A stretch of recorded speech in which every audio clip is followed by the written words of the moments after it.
Pada bagian yang ketiga ini, kita akan membahas sedikit persiapan terakhir, di mana pada bagian pertama kita sudah membahas tentang bagaimana menyiapkan unsur makro dan bagian kedua unsur mikro.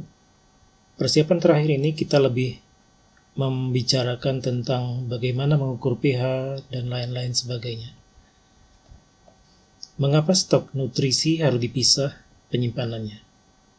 Pertama adalah karena kalsium bereaksi dengan fosfat, sehingga menjadi kalsium fosfat. Yang kedua, kalsium bereaksi dengan sulfat, maka akan terbentuk kalsium sulfat. Yang ketiga, zat besi juga akan bereaksi dengan sisa-sisa asam sehingga menjadi garam besi dan besi oksida. Akibat dari reaksi ini, maka sebelum dicampur akan terbentuk endapan yang susah sekali larut dan susah diserap oleh tanaman. Dan yang lebih parah lagi adalah endapan tersebut dapat menyumbat sistem hidroponik Anda. Bagaimana mengatasinya? Maka dilakukanlah pemisahan sebelum dicampurkan ke dalam larutan finalnya.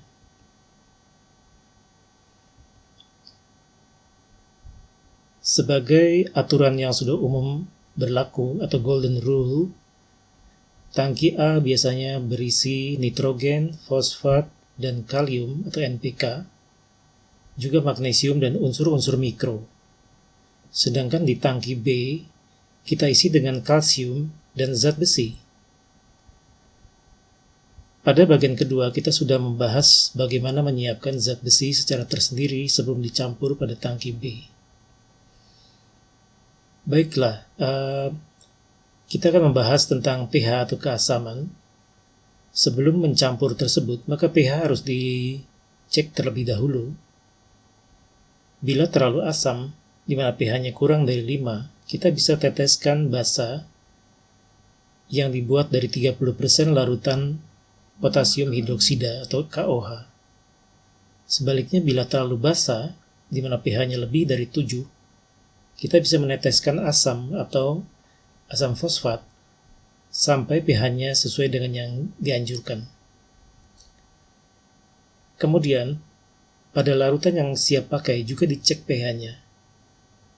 pH larutan nutrisi hidroponik umumnya dibuat dalam interval pH yang aman, misalnya antara 5,8 sampai 6 hingga sampai 7 untuk tanaman secara umum.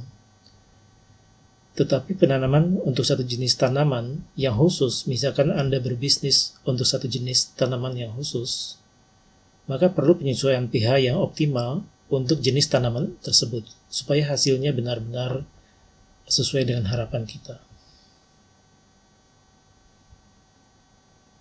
Kemudian ada pertanyaan mengapa pH harus diukur. Yang pertama adalah tiap unsur kimia berbeda dalam keaktifan dan ketersediaannya, tergantung pH dan temperatur. Kita bisa lihat pada gambar di samping ini, di mana berbagai unsur itu mempunyai pH yang berbeda-beda aktivitasnya dan ketersediaannya di tanah. Itu sebabnya pH yang dianjurkan adalah pH di mana semua unsur tersebut bisa aktif, sehingga kita mengambil interval pH di mana semua unsur tersebut tersedia bagi tanaman dan larut dalam tanah.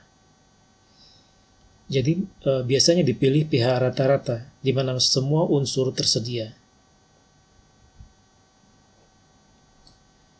Kemudian alasan yang ketiga, mengapa pH harus diukur, adalah bahwa tiap jenis tanaman mempunyai pH optimum yang berbeda-beda. Pada tabel di samping ini kita lihat bahwa berbagai jenis tanaman mempunyai interval pH yang berbeda-beda. Itu sebabnya kita harus mengukur pH sesuai dengan tanaman yang akan kita tanam pada sistem hidroponik.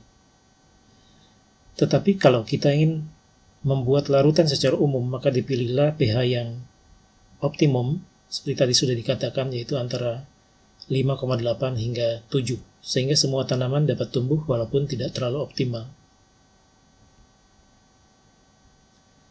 Kemudian bagaimana kita mengukur pH? Di pasaran terdapat berbagai jenis alat ukur pH, dari yang murah hingga yang mahal. Untuk yang murah misalkan, seperti pada gambar di bawah ini, umumnya berbasis kertas, yaitu kertas lakmus atau litmus paper bahasa Inggrisnya, di mana kertas ini dicelupkan pada larutan hidroponik, kemudian warna yang terbentuk akibat dibasahkan oleh larutan hidroponik tadi akan berubah warna, dan warnanya dibandingkan dengan tabel yang sudah tersedia. Kita bisa lihat di sini macam-macam bentuk dari pH berbasis kertas ini. Jenis ini merupakan jenis yang paling murah tersedia di pasaran, walaupun tidak terlalu akurat, tetapi cukup memadai bila kita ingin mencek pH secara kasar di lapangan, dan sangat praktis untuk dibawa pada kantong kita. Kemudian yang berharga menengah atau sedang, saat ini sudah tersedia pH meter yang berbasis elektronik, yang bentuknya seperti pen, ballpoint. Alat ukur ini sekarang sudah tersedia banyak sekali, juga pada situs-situs online. Anda bisa dapatkan dan beli secara murah, dan umumnya menggunakan baterai yang kecil dan perlu diganti bila baterai tersebut sudah habis.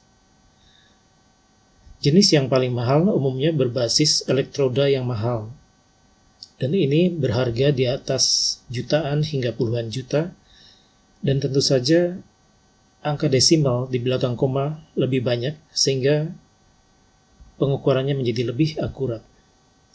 Tetapi untuk hidroponik, Anda tidak perlu sebenarnya investasi untuk yang paling mahal, karena jenis ini biasanya dipakai di laboratorium. Maka yang paling cocok untuk Anda adalah yang berharga sedang, yang jenis pen seperti ini, atau yang berjenis kertas walaupun tidak terlalu akurat. Jadi kami anjurkan menggunakan yang jenis pen. Itu sedikit tentang alat pH meter yang tersedia di pasaran.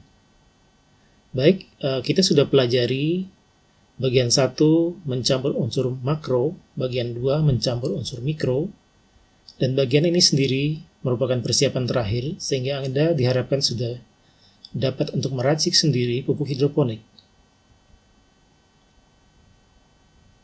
Pada seri yang akan datang akan dibahas bagaimana menambah nutrisi hidroponik yang hilang karena penyerapan dan penguapan. Biasanya ini banyak sekali ditanyakan oleh para praktisi hidroponik. Sehingga tanpa membuang stok yang lama, kita bisa menambahkan secara akurat tanpa harus menimbang lagi. Saksikan seri kami selanjutnya. Terima kasih.